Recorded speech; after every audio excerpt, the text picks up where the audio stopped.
Hello friends, welcome back to my channel. என்ன ருசிக்கலாம். நம்ம இன்றைக்கி பார்க்க போகிற ரெசிபி ரொம்ப சூப்பரான டேஸ்டியான வெந்தய தோசை அண்ட் இட்லி. பொதுவாகவே தோசை இட்லி செய்கிறதுக்கு உளுந்து ரொம்ப இம்பார்ட்டண்டான ஒரு விஷயம். இன்றைக்கி அது இல்லாமல் எப்படி செய்யலான்னு பார்க்கலாம்.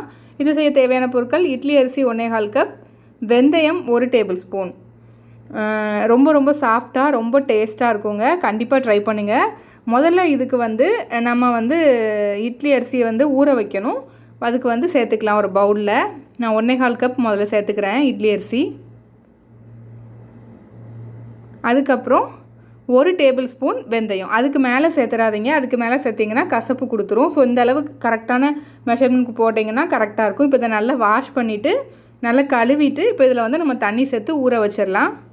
நான் இப்போ இதை நல்லா கழுவி எடுத்துகிட்டு வந்திருக்கேன். இப்போ இதை ஊற வச்சிடலாம். ஒரு 5 மணி நேரம் ஊற வைக்கணுங்க. ஒரு 5 மணி நேரம் கழித்து இதை நம்ம பார்க்கலாம். ரொம்ப ரொம்ப டேஸ்ட்டாக இருக்கும். கண்டிப்பாக ட்ரை பண்ணுங்கள். ரொம்ப ஈஸியாகவும் செஞ்சிடலாம். பாருங்கள், இப்போ ஒரு 5 மணி நேரம் ஆயிடுச்சு. நல்லா ஊறிடுச்சு. இப்போ அடுத்து நம்ம இதை எப்படி அரைக்கிறதுன்னு பார்க்கலாம். பார்த்தீங்கன்னா வெந்தயம் இப்படி லைட்டாக எடுத்து அமுக்கி பார்த்தீங்கன்னா இந்த மாதிரி நல்ல பசையாக வரணும். இந்த அளவுக்கு நல்லா ஊறணும். 5 மணி நேரம் கண்டிப்பாக ஊற வச்சு எடுத்துக்கோங்க. ஃபஸ்ட்டு ஒரு மிக்ஸி ஜார் எடுத்துக்கோங்க. அதில் இப்போ நம்ம எடுத்து வச்சுருந்ததை அரிசி ஊற வச்சு எடுத்து வச்சுருந்ததை இதில் போட்டுக்கோங்க. போட்டுட்டு ஃபஸ்ட்டு லைட்டாக அரைச்சி எடுத்துக்கோங்க. இந்த மாதிரி லைட்டாக ஒரு சுற்றி எடுத்துட்டு அதுக்கப்புறம் தண்ணி சேர்த்துக்கோங்க. கொஞ்சம் கொஞ்சமாக தண்ணி சேர்த்து நல்லா அரைச்சி எடுத்துக்கோங்க. இதை பாருங்கள், இப்படி கொஞ்சம் கொஞ்சமாக தண்ணி சேர்த்து இது நம்ம மிக்சியில் நான் அரைக்கிறனால கொஞ்சம் நான் கூல் வாட்டர் சேர்த்து அரைக்கிறேன். நீங்கள் நார்மலாக கிரைண்டரில் அரைக்கிறீங்கன்னா நார்மல் வாட்டர் யூஸ் பண்ணிக்கலாம். மிக்ஸி ஜாரில் அரைக்கிறீங்கன்னா நீங்கள் கூல் வாட்டர் சேர்த்து இந்த மாதிரி அரைச்சி எடுத்துகிட்டு வந்துடுங்க. இந்த மாதிரி நல்லா அரைச்சி எடுத்துக்கோங்க. அதோட கன்சிஸ்டன்சி எப்படி இருக்கணும்னா, நீங்கள் இந்த மாதிரி எடுத்து பார்த்தீங்கன்னா லைட்டாக ஒரு தருத்தருப்பு இருக்கணும். அதை ப்ரெஸ் பண்ணிங்கன்னா அது மாவாகணும். அந்த மாதிரி பார்த்துக்கோங்க. லைட்டாக பரபரன்னு இருக்கும். அதை லைட்டாக ப்ரெஸ் பண்ணிங்கன்னா உங்களுக்கு நல்ல மாவாட்டு வரும். இந்த மாதிரி இருக்கணும். இதுதான் கரெக்டான கன்சிஸ்டன்சி. இப்போ இதை நல்ல அரைச்சி எடுத்தாச்சு. இப்போ இது ஒரு பவுலுக்கு ட்ரான்ஸ்ஃபர் பண்ணிக்கலாம். இப்போ நல்லா பவுலுக்கு ட்ரான்ஸ்ஃபர் பண்ணியாச்சு. இதில் இப்போ ஒரு 1/4 கப் அளவுக்கு தண்ணி சேர்த்துக்கோங்க. சேர்த்துட்டு உப்பு சேர்த்துக்கலாம். நான் அந்த மிக்ஸி ஜாரே கொஞ்சம் லைட்டாக கழுவி அந்த தண்ணியை இதில் சேர்த்துக்கிட்டேன். இப்போ இதை நல்லா பிசைஞ்சு வச்சிடலாம். கையை வச்சே கண்டிப்பாக பிசைஞ்சிக்கோங்க. அப்போ தான் சீக்கிரமாக புளிக்கும். இப்போ இதை நல்லா பிசைஞ்சு எடுத்தாச்சு. இப்போ இதை ஃபெர்மெண்ட் ஆகணும். அதாவது நல்லா புளிச்சு வரணும் மாவு. அப்போ தான் நம்மளுக்கு இட்லியும் தோசையும் நல்ல சாஃப்டாக கிடைக்கும்.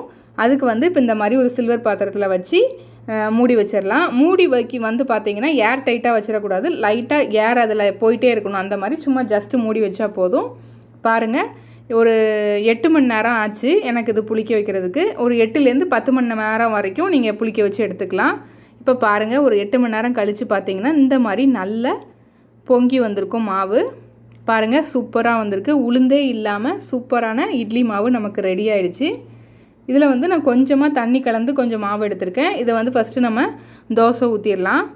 ரொம்ப ரொம்ப டேஸ்ட்டாக இருக்குங்க. இதை கொஞ்சம் நல்ல மெல்லிஸாகவும் நீங்கள் சுட்டுக்கலாம். அப்படி இல்லை அப்படின்னா கொஞ்சம் இந்த ஸ்பாஞ்ச் தோசை மாதிரி கொஞ்சம் நல்லா திக்காகவும் ஊற்றிக்கலாம். ரெண்டுமே ரொம்ப டேஸ்ட்டாக இருக்கும்.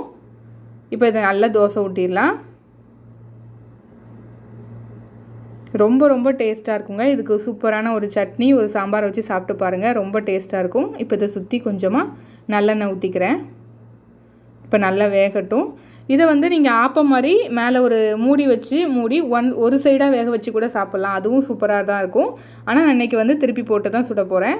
இப்போ ஒரு சைடு வெந்துருச்சு. இப்போ இன்னொரு சைடு வேக வச்சுக்கலாம். மீடியம் ஃப்ளேமில் வச்சு தோசை சுட்டுக்கோங்க. பாருங்கள், சூப்பரான வெந்தய தோசை நமக்கு ரெடி ஆகிடுச்சு. ரொம்ப ரொம்ப டேஸ்ட்டாக இருக்கும். அடுத்து இட்லியை வச்சிடலாம். இட்லிக்கு முதல்ல தண்ணி கொதிக்க வச்சுக்கோங்க. நார்மலாகவே நீங்கள் இட்லி செய்யும்போது கொஞ்சம் லைட்டாக பாயில் இந்த மாதிரி லைட்டாக பாயில் ஆனதுக்கப்புறம் இட்லியை ஊற்றி வச்சிங்கன்னா ரொம்ப ரொம்ப சீக்கிரமாகவே இட்லி ஆகிடும். இப்போ நான் ஒரு ஸ்டீமர் வச்சுருக்கேன். உங்கள்கிட்ட இட்லி பாத்திரம் வந்துச்சுன்னா நீங்கள் அதிலே ஊற்றிக்கலாம். நான் அந்த ஸ்டீமர் வச்சுட்டு இதில் 2 கப் வச்சுக்கிறேன். கப்பு வச்சுட்டு இதில் இப்போ நம்ம இட்லி மாவு ஊற்றிக்கலாம். இதுக்கு நீங்கள் மாவு அப்படியே ஊற்றிக்கலாம். தண்ணி கலக்கணும்னு அவசியம் இல்லை.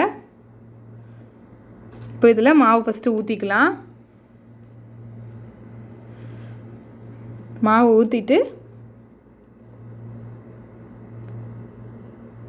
அதுக்கப்புறம் இதை நம்ம மூடி வச்சிடலாம். மீடியம் ஃப்ளேமில் வச்சு ஒரு 5 நிமிஷம் வேக வச்சா போதும். நம்ம ஆல்ரெடி தண்ணி வர கொதிக்க வச்சுருக்கனால 5 நிமிஷத்தில் இட்லி நமக்கு ரெடி ஆயிடும். பாருங்கள், நமக்கு சூப்பரான இட்லி ரெடி ஆகிடுச்சு. இதை வந்து நீங்கள் ஒரு கத்தியோ அப்படி இல்லைனா ஒரு குச்சி வச்சோ லைட்டாக குத்தி பாருங்கள்.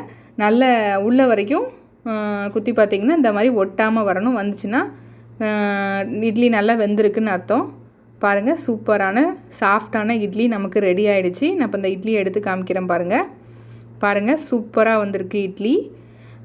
இந்த வெந்தய தோசைக்கு வந்து பார்த்திங்கன்னா தோசை இட்லி இது ரெண்டையுமே கொஞ்சம் சூடாக சாப்பிட்டிங்கன்னா ரொம்ப டேஸ்ட்டாக இருக்கும். ரொம்ப நேரம் வச்சுருந்து ஆற வச்சு சாப்பிட வேணாம். அப்படின்னா கொஞ்சம் லைட்டாக ரஃப்பாக இருக்கிற மாதிரி இருக்கும். மற்றபடி ரொம்ப ஹார்டெல்லாம் இருக்காது. ஆனால் நீங்கள் சூடாக சாப்பிடுங்க, ரொம்ப ரொம்ப சாஃப்டாக சூப்பராக இருக்கும். இதுக்கு வந்து ஒரு சாம்பார் ஒரு சட்னி வச்சு சாப்பிடுங்க. அதுவும் வெங்காய சட்னி வச்சு சாப்பிட்டிங்கன்னா ரொம்ப சூப்பராக இருக்கும்.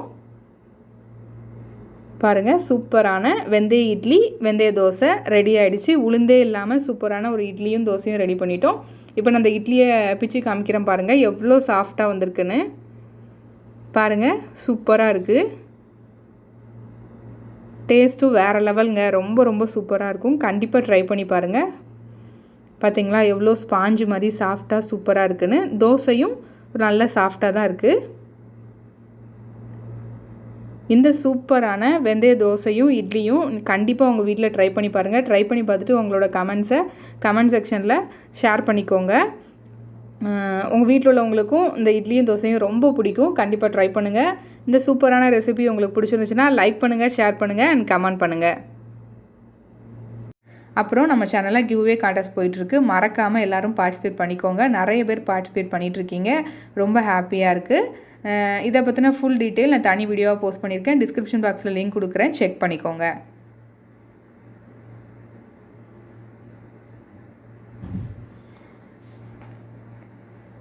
நிறைய பேர் இன்ஸ்டாகிராம் ஃபேஸ்புக் பேஜ் ஃபாலோ பண்ணலை, கண்டிப்பாக அதையும் ஃபாலோ பண்ணிக்கோங்க. அப்புறம் இது வரைக்கும் நம்ம சேனலை நீங்கள் சப்ஸ்கிரைப் பண்ணலன்னா சப்ஸ்கிரைப் பண்ணி பக்கத்தில் உள்ள பெல் ஐக்கானை கிளிக் பண்ணி அதில் ஆளுங்கிற பட்டனை கிளிக் பண்ணிக்கோங்க. அப்போ தான் நம்மளோட ஃபியூச்சர் ரெசிபீஸ்லாம் உங்கள் நோட்டிஃபிகேஷன் லிங்க்கில் வரும். Thank you friends.